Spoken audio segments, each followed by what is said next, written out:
ready, go.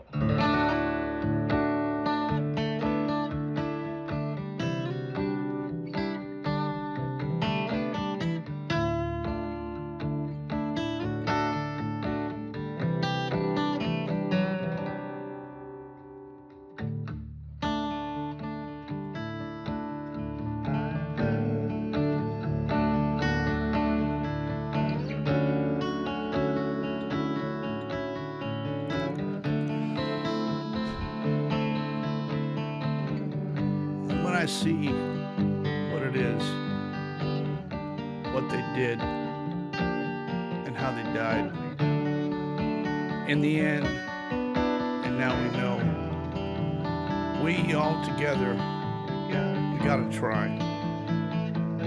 We gotta try. Dan Grider, Probable Cause. It's Sunday night, October 22, 2023. Glad to have you with us tonight. Another Sunday evening accident general aviation broadcast. This one's going to be a little bit different because of the profoundness of what's happened here in the last week. I'll get to all that in just a moment. I'm going to catch up a few housekeeping items here. First of all, today is Dylan's birthday, and he turned exactly 24 today. So take time, if you're in the live chat room today, make fun of Dylan, call him out, do something, and wish him a happy birthday. 24, he's a student pilot out there flying around America in a Piper PA-28 140. No magenta line, no ForeFlight, no iPad, and pilotage and dead reckoning. He's accumulating massive amounts of cross-country hours with a stack of sectionals, an E6B, a pencil, and a compass. So can it be done? Yes, it can. We've already done quite a lot of it. He's got a whole lot more to do. If you want to watch his Instagram channel, Facebook, you can follow along and see what he's doing. He's also got a YouTube channel. He's posting some stuff on there as a tiny little itty-bitty fledgling YouTuber, showing you where he's gone and all that kind of stuff. So take your time and follow along. Wish Dylan a happy birthday today if you can. I'd like to say thanks to Aero Graphics in Colorado for the paint scheme design. We painted the airplane and put on a Aero Graphics paint scheme, and that's on the airplane, and worked good. Those guys hooked us up and donated Dylan a scheme that we laid out on the airplane. Super easy, installed the whole thing in about 2 hours. Also, Alpha Aviation donated us a shoulder harness kit. And you're going to hear me harping more and more and more on shoulder harnesses the further we go on this channel. Shoulder harnesses, they sent us the kit and we installed it at the last annual. The problem was that the belts were back ordered, and we have been flying some without the seat belts. The kit is installed and we did the STC. The whole process was very easy. Super good kit. That's Alpha Aviation in Minnesota that provided that. And the belts themselves actually came in here the other day, and I'm going to show a quick clip of Dylan opening the box and inspecting the belts. Here's that. All right, well, Alpha Aviation must have known it was my birthday or something. The package came in the mail yesterday, so just sliced it open, and we're going to take a look at what they've got. These are the seat belts, or the harnesses for the Cherokee. So when I do have an accident, not if, but when I have an accident, I'll have more birthdays to go. So thank you to Alpha Aviation. We're going to check out what's in this box. There you go. Look at that. So we've got the brackets already installed, and this is going to go right on that bracket. So they sent us 2 of these.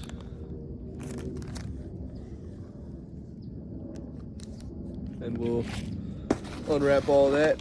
Plenty more stuff in here. Actually, there's 4, I think. 4 belts.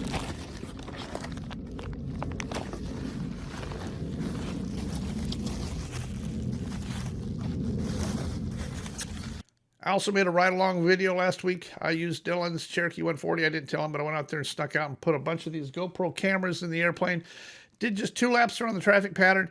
I intend to do more of those probably once a week, midweek. I'm going to start doing a ride-along video when I can to show a couple examples here and just show you how I'm operating the airplane. They're not perfect. I do make mistakes. I'm trying to show you the concepts that we're talking about here: AQP, DMMS, VREF, and all the AQP concepts that are listed here, how to handle those. These are things that are not in your ACS. They're not in your private pilot material, and these are the things that are going to help keep you alive. They're free. There's no advertisements. They're free to watch, and I appreciate you keeping up with those. Those have done very good. I've got 2 of them out there so far in that series. Hope to keep on kind of chipping away at that as we go. Now for tonight, since I last sat in this chair last Sunday night, only one fatal has occurred. So here's the sheet for October of this year. And the only one that has been added is this A36 in California. You can see it right here. I don't have the N number, and I don't have very much information on this particular aircraft at this time as of yet, but it will be coming. I know it was a takeoff accident. I know 2 people died. I know they both got trapped inside the airplane and it burnt. They couldn't get anybody out. A horrible tragedy and a loss for obviously several families and friends and community involved in that accident in California. So tonight I am going to get to the main point of this. It'll be a little bit shorter video tonight because we don't have a whole bunch of general aviation fatals, just the one here, and I don't have very much information on that, but a couple other housekeeping items here. November 8th, I want to tell you about this Zoom call. It's free to join. My good friend Laura Savino is going to be conducting this on behalf of the 99s. Here's the registration to link, and I'll also include the link, the hot link in the description of this video. Sign up. It's free. The concept, or actually I should say the talk, is about Tenerife. Now, Captain Laura Savino flew with the guy that was actually on the 747 that got hit by the other airplane, and she's presented this numerous times at numerous locations with standing room only. The insight that she has on Tenerife is truly amazing, and I think you'll enjoy this free Zoom conference. It's on November 8th. Then November 9th, I will be up at Bowling Green, BWG, at EAA 11699. Here's the link for it. Here's the information for it. You can contact them. I suggest that you RSVP, kind of give them a heads up. It's free as far as I know, maybe a slight donation for food, but it's a dinner function. We're going to go up there and play banjos and have fun and talk about AQP and Bowling Green. That's November 9th. Then the big one that I can't wait to tell you about, November 24, 25. It's the 52nd anniversary of the DB Cooper hijacking in Portland. So I'm going out to Portland for the weekend. That's Friday, Saturday, Sunday. I'll be out there Friday night and Saturday night at the same place.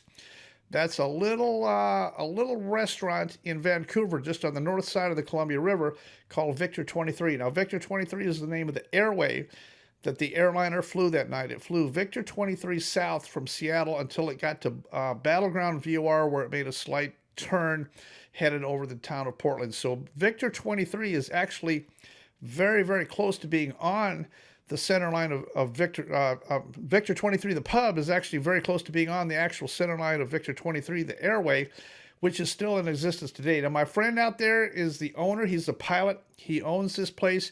It's a fantastic location. I will be out there both evenings, Friday night and Saturday night. There's no program. There's no band. There's no anything. It's a meet and greet.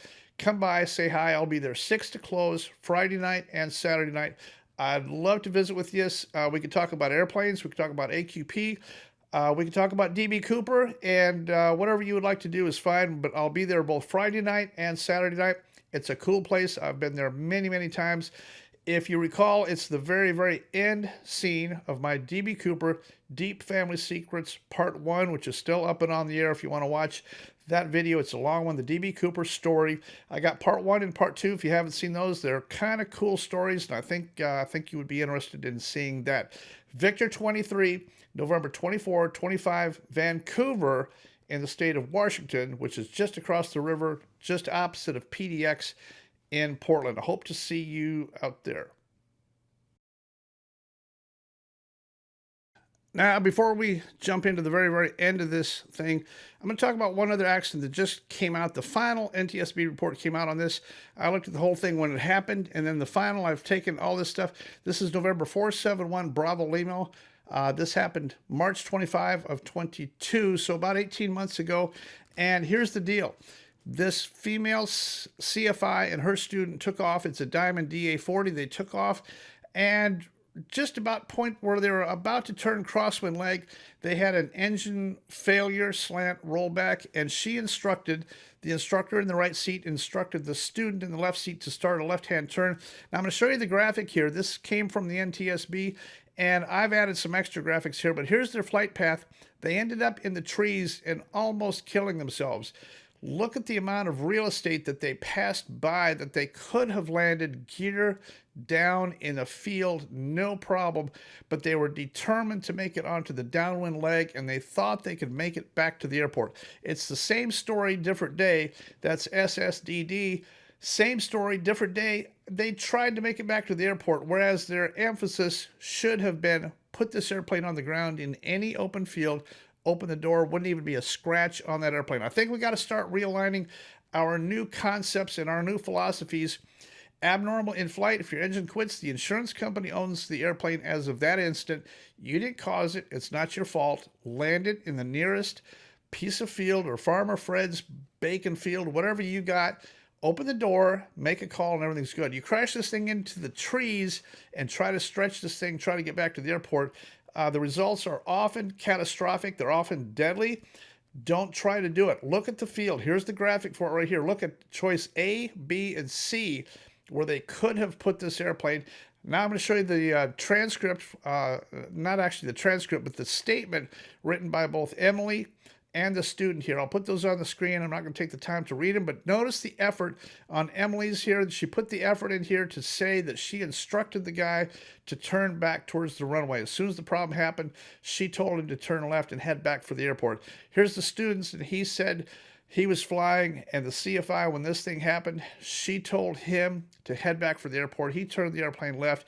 They were both just determined to get that airplane back to concrete, pavement, something smooth, something on the airport. They were trying to make it back. It didn't work out. The engine finally finished failing, and what you get is what you get. And at that point, they were out of open fields. All they had was trees, and this was a violent impact. They did sustain a lot of injuries, but thankfully, they're alive today. They were able to crawl out of the wreckage. Somebody called 911 and they got help fairly quickly. So very, very thankful. Both individuals are alive and still out there flying today. Another great success story. So here's the month of October data sheet. We've already talked about this A36. That's really accident number 10, which is pretty good. I don't like it, but 10 for the month of October so far is actually fairly good. If we can cap it at 10 for the month, that would be a great goal to have. Make sure your name does not end up on this list next Sunday night. Be careful out there. Try to pick one of those and only fly one of them. Night, IMC, ice and terrain. If you're a private pilot, pick one at the very most. Don't even pick any if you don't have to. But be very careful out there. Be ready for the scenario that can cause you a problem later on. Let's get into the final story of this. I have to say, the theme that comes to mind here is irony.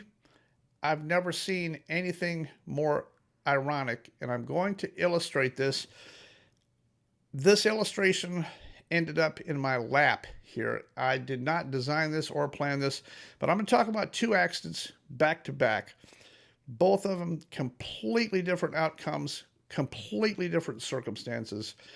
The first one, two very accomplished pilots in New York flying a Cessna day VFR with an engine rollback that didn't even fail, just rolled back a little bit. And they did not make it back to the airport. Their poor planning, their poor decision-making somehow ended up causing them to fly into the berm of this airport. The NTSB preliminary is out, and we're going to talk about that. The next one that I'm going to illustrate, and in contrast to, is two women flying at night, complete engine failure, and they survived.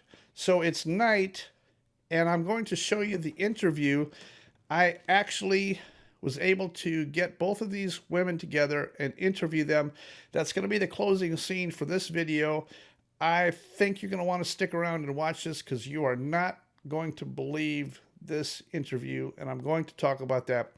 First, before we get on with that, let's talk about AOPA. Here's the statement from AOPA. I was not happy with AOPA's initial covering of this. Remember, AOPA came out immediately within a couple hours of the accident, and here's the statement that they put out here. They said they used the word failed. Whoever wrote this press release, I would not have used the word failed. They did a lot of speculation. They didn't know very much. And the entire slant of AOPA has been honoring Richard. They did not think to offer any extension of condolence to Russ. Russ Francis was the other guy. He was a dad, a father, equal. If I had been writing this, here's the way I would have written it instead. Let's not use the word fail, and let's offer equal condolences to both individuals. Both men are dead. Let's equally treat both with equal respect and not rush to tell everybody what happened, because we don't really know. All we really know is that they did try to turn around, and that's all we know at this point. Is it an impossible turn? Don't know. Can't really tell yet. Let's get into the specifics of this general aviation double fatal accident, because the NTSB preliminary is out, and I'm going to dive in kind of deep on this one. In approximately 7 to 10 days, we'll produce a preliminary report, and that preliminary report will have the facts, conditions, and circumstances as we know them up to this point. And because it is preliminary, it is subject to change. And then what will happen is, in approximately 18 months, the NTSB will produce a factual report, which will also have analysis and a statement of probable cause that will be issued by the 4 board members that are appointed by the President of the United States. So the report did come out on October 21 days after the crash. NTSB doesn't really adhere to the 7 to 10 day thing that they tell you about. Rarely, if ever, do they ever get a report out within 7 to 10 days, like they said. And they also tell you a year to 18 months before the final probable cause will be issued. Rarely happens. Oftentimes it's in excess of 3 years for many accidents, and that's okay. It's a government agency. They're doing the best they can with their $500 million per year, so that's really all they can do. But I thought that was a very interesting take here, and the investigator in charge wrote this report. Notice the NTSB preliminary reports are never dated. So I went ahead and stuck a date on it, and here it is right here, just to show you this is the date that came out. Now let's talk about the other guy that was on this airplane. His name is Russ Francis. I'm going to read this to you here. This is from the internet. Growing up, Francis lived the island life in Hawaii. His father was a wrestling promoter who worked with celebrities like Andre the Giant. Francis only played college football for 1 year at the University of Georgia before being selected the first round of the 1975 NFL draft by the New England Patriots. During his year at the University of Oregon, Francis ran track with legendary Steve Pfarnartain, something like that. This guy was an amazing athlete. My point here is that not only was he a great football player, this guy was a swimmer, track athlete, basketball, and he was a family guy. The loss for the Francis family. Russ Francis had 5 siblings. He has 3 children. He has extensive family. The loss in the Francis family runs every bit as deep as the McSpadden family, and it should be shared equally. I think that AOPA automatically and already is posturing themselves for the legal, trying to pin Richard McSpadden in the right seat as the pilot not flying, laying all blame on Russ Francis in the left seat. Now, what I know from the Francis family, who has contacted me directly, I've spoken directly with members from the Francis family. I did not reach out to them. They reached out to me. Russ Francis was a very kind, gentle, meek individual. He would have been in awe of Richard McSpadden. He's not a formation guy. And this airplane, this Cardinal, was not owned by Russ Francis. This Cardinal was owned by Lake Placid Incorporated. Here's the registration for it. This partnership was only formulated and thought up in the very recent months here. Russ Francis has not been flying a lot. He's 7 years old. He only recently kind of got into flying. That Cardinal became kind of half his when he became a half investor in Lake Placid, and the Cardinal became available. Now, the story gets even more twisted here. 2 mechanics here. The previous mechanic was in the process of being fired, let go, something. He was about to be let gone. just before this accident. This Cardinal has not flown much over the last year. Here's the flight aware data on this thing. This thing has not flown much at all. It only has a few hours on it since Major, which is highly suspect, and the Major was a long time ago. This thing definitely had some problems here on the Cardinal. It hasn't flown much. The previous 2 flights were test flights trying to find something out. The guy that was working on this was no longer employed by Lake Placid at the day of the crash. The new guy, his name is Jamie, showed up a few days after the crash. Lake Placid still has other aircraft, but they got rid of the other guy. There's going to be a backstory here in the human factors of what was going on, what was wrong with that engine, and if you notice during the taxi out, it had problems. This engine shut off. This airplane had some problems, and they should not have taken it into the air.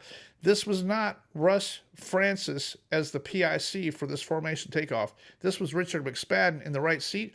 These are my opinions, and my opinions only. These are purely speculation, but from what I know of formation flying, the U.S. Air Force, the Thunderbirds, McSpadden would have been all over this formation takeoff. He's in the right seat. AOPA does make special exception to make it very clear, including paperwork defining who the PIC is going to be specifically for this situation. Let's listen to AOPA talk about who's going to be PIC on this accident. Russ was in the left seat and Richard was in the right seat. Now, typically on photo missions for AOPA, the owner of the subject airplane flies all phases of flight except for the formation portion of the photo shoot. Let's go back to the AOPA press release, which was released just a few hours after the crash.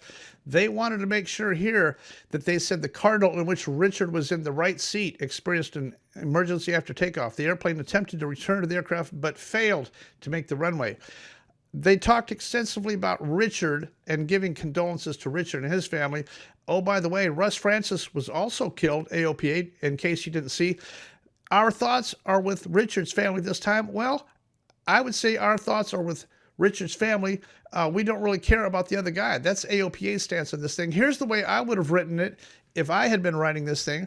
I would have said, we are deeply sad to report that Russ Francis and Richard McSpadden died in an aircraft accident outside Lake Placid, New York on Sunday afternoon, October 1, 2023. Early unconfirmed reports indicate that the Cessna 177 Cardinal may have suffered an abnormal condition after takeoff and reported via radio that the intent was to return for landing at the departure airport. Both Richard and Russ were accomplished pilots. Both were considered trusted colleagues, friends, sons, husbands, and fathers. Russ is survived by his very close, extensive family, siblings, and children. Richard is survived by his wife, Judy, his son, Grant, and his daughter, Annabelle. Our thoughts are with both families equally at this time. We will provide more details as they become available. That's the way I would have written it. I was very taken back. The family was very taken back by how many people jumped in and tried to make money and sell advertising on this accident and only feature Richard McSpadden and talk about the other guy being some football player was pretty disheartening and pretty disrespectful. Let's go on and take a look at Richard's credentials here. Here's one thing I've never understood here. Richard was supposed to have 10,000 glorious flight hours when he started at AOPA in 2017, but here's his history. He was born in 1960. In high school, he was in high school from 73 to 79. That's his 4 high school years. Approximately about 400 hours of flying time. He started the U.S. Air Force in 1983. He did Air Force 83 to 2003, so he got his 20. He ended up with about 1,600 hours of F-15 and F-16 time. Then he went to Hewlett-Packard. From 2003 to 2017, he went to Hewlett-Packard, where he did not fly for Hewlett-Packard. He had a desk job in some other capacity. He may have flown a little on the outside, but nothing for Hewlett-Packard. Then in 2017, he shows up at AOPA with claiming 10,000 hours. I really question that. I'm not sure. At AOPA between 2017 and 2023, he may have accumulated 400 hours. That's a guess, but not a lot. They're mostly administrative. They don't fly a lot. They do fly a little bit, but probably 400 or 500 hours since 2017. How did Richard McSpadden end up with 10,000 hours? And Russ Francis is not an expert in a Cardinal. He inherited that Cardinal. Richard McSpadden is not an expert in a Cardinal. I don't know that Richard had ever even been in a Cardinal before. it's kind of like the blind leading the blind out here on this photo shoot. I don't think it's really fair to pin this entire thing on Russ, which is definitely the direction it's going to go. If AOPA has anything to do with it, they're going to absolve themselves of all responsibility because it's Russ's airplane. He's in the left seat and he's the pilot in command, and he did it. I don't think he did. Let's go on and take a look at the rest of the data from the NTSB preliminary. The accident airplane took off about 700 feet behind the Beech A-36.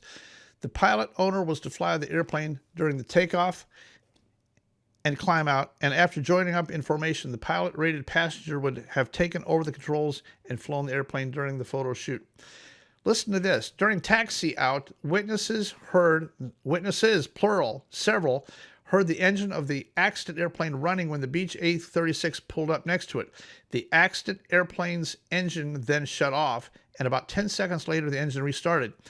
During the takeoff roll, a witness described that the engine sounded as if the propeller was set for climb and not for takeoff. Not necessarily climb or takeoff a pitch, but it just wasn't producing power. There's something wrong. Then he heard the engine surge during the initial climb. The witness further described that the engine did not sound as if it was running at full power. The accident airplane then made a gentle left turn while it was about 300 to 400 feet above ground level to join with the Beech A-36. So it took off and made a little left-hand turn, and it attempted to join. They were still pressing on. They made it to at least 300 or 400 feet, and they're pressing on northwest bound. They made a little left-hand turn. They flew out a long ways, and that's how come so many people over town watched this Cardinal go over. I have redrawn my surmise of the accident profile here. The actual engine serious problem occurred a little bit later, pretty much over Mirror Lake Restaurant when it came over the top, and I put this circle in here. This is all a guess on my part, but I think they were still trying to make this photo flight happen all the way until they got several miles off the airport and got up to 500 or 600 feet. The problem was the airplane wasn't climbing, it wasn't performing. Then they made a hard right-hand turn. And then the NTSB says that the airplane headed back for the airport, trying to make it back on runway 14. Let's take a look at the next one here. This has to do with the maintenance. It says the airplane's most recent annual inspection was completed on April 7, which is fairly fresh. At the time of the inspection, the airplane had 5,300 hours, but only 36.7 hours of operation since major overhaul. Listen to this. The wreckage. The right wing sustained upward buckling from the wingtip inward to the aileron and was slightly buckled. The fuselage and empennage were slightly buckled along the right side from the aft side of the cabin door to approximately fuselage station 225. This airplane hit the side of this thing going to the left, not to the right. I'll be willing to accept criticism for that and open thought. Maybe you see it the other way. I think this airplane hit in a left-hand turn trying to go to the left, not to the right. This thing hit with the right wing. The imprint I saw on the ground because I stood there was a right main tire, and the nose hit the side of this thing. It buckled it inboard because the right wing was up, and what it did is it hit the side of that and it spun 180. It spun 180. It hit right wing, and right main, and it spun it to the right and then fell down the hill. That's how come the left main wing ended up facing uphill, making it look like it flew into the hill left wing high. I really think it flew into that hill right wing high, but that's a guess. That's all I've got to go on so far. Let's take a look at the landing gear. This is an amazing slide. Let's take a look at this. The nose landing gear was crushed aft during the impact sequence, and the actuator was separated. Its position could not be determined. The main landing gear were in an intermediate position. Now, what this means is that the gear was in transition. The nose gear comes down real fast. This long, spindly 210 style landing gear takes a long time to come down. They threw this gear down at the last second. The nose gear got down and locked, and that's how come it's bent completely aft. It went down and locked and got bent. When this nose gear comes down, it's a lot of drag. This landing gear hanging down here, I think they threw the gear out at the last second, still thinking that they were going to make it to the airport. Within the last 3 seconds of flight, they figured out, I think Richard McSpadden figured out he was not going to make it, and he should have not have thrown those wheels down. This landing gear was in transition. It wasn't up and it wasn't down. The landing gear got bent backward, and the wheels were contacting the fuselage when they found the airplane. I think this airplane hit in a right-hand turn, right wing high on the side of that thing. The right tire and the nose That's what caused the engine and engine firewall and engine mount to be bent. Let's read this. The engine remained attached to the firewall through its respective engine mounts. The engine mount sustained damage from the impact sequence in the form of fractures, bends to the various tube structures, and it was canted to the right of the airplane center line. Everything in here points to the fact that this airplane hit with the right wing high on the slope, the right main tire hit, the right wing hit the fuselage and bent it up, and once it hit, it spun it around. Both individuals were alive, according to the people that I talked to. Both individuals were very much alive when the first responders, who were not trained, EMS was not the first ones to the scene. Citizens were the first one to the scene, and they did their very best to help the two men the very best that they could. I don't have any further information on that, and I'm going to go further and surmise and guess and speculate, because I know you like it. There was GoPros on this flight. There was GoPro footage and GoPros being run. This was a formation flight, and yes, they were going to capture excellent GoPro footage of a formation takeoff and a formation flight that yielded the cover of an AOPA magazine. There was GoPros in flight. I found one guy who could tell me that he specifically saw a GoPro in the Cardinal. He only saw one. How many were in there? I don't know, but I'm going to lay money on the fact that this was absolutely being recorded by GoPro-style cameras inside the Cardinal. Whether we will ever see the daylight of the footage of the data on those cards, I kind of doubt it. I think AOPA and NTSB are going to brush that under the rug, but if those cameras, I think they were in there. I think they were videotaping, and I think they would tell the entire story, remove all of Dan's speculation if you just show us the footage. I think you're going to see Richard reaching for the gear at the last possible second. I don't think AOPA wants to see or have any of that seen, because I think Richard made the takeoff, the flight, the return. I think Richard flew the gear out, and I think it was completely Russ sitting in the left seat along for the ride like he would have been. That's all it is. It's all speculation on my part. I'll be happy to amend and correct later on if we find out that I'm backwards on any of that. It's entirely possible, but all I can tell you is my channel is probable cause as I see it. I made a site visit the way I see it, the way I see the wreckage and the report, and from what I physically saw on the side of that hill, I think that that's the way the whole thing went down. Now, as tragic as that situation is, a lot of people have commented, well, if Richard McSpadden can't survive a day VFR loss of thrust or a reduction of thrust, how am I supposed to? Well, I got the answer for that, and it landed square in my lap. This is an amazing airplane crash that happened just a few miles from my house, October 10 days after the Lake Placid fatal. This airplane crashes in the woods 2 miles from my house, and I was able to find the wreckage. I was able to find the women. This is 2 women who pulled it off, and I'm going to tell you the difference. The difference is huge. You're going to watch the video interview of these 2 women. McSpadden and Francis were day VFR in a high wing with a reduction of thrust. These 2 women were at night with a loss of thrust in a low-wing airplane, and they're alive today. It's because they had thought about it, they trained for it. The maneuver that they pulled off here, they were determined not to stall this airplane, and they were satisfied to settle this airplane into the tops of the trees, and it made a beautiful story. I could not be more proud of these 2 women. Let's watch this interview. All right, well, it's a happy day. I mean, a really happy day with Yamalitha and Chloe. These girls were in this plane crash, and you're alive. That's totally amazing. So, some injuries, but some important takeaways off this. I'm gonna let you tell them the story yourself. This is a really short video, but this is the thing that I've been kind of harping on for a long time here. Tell me about this engine quit at night. Tell me about not stalling the airplane. All I can remember is not stalling, and I got the importance of not stalling from watching your videos. Right. We couldn't hold any altitude at all once the engine stopped, and we knew we're not going to make it to our destination that was like 12 miles ahead of us. We made a right turn, and we tried to head to the airport that they said was nearest.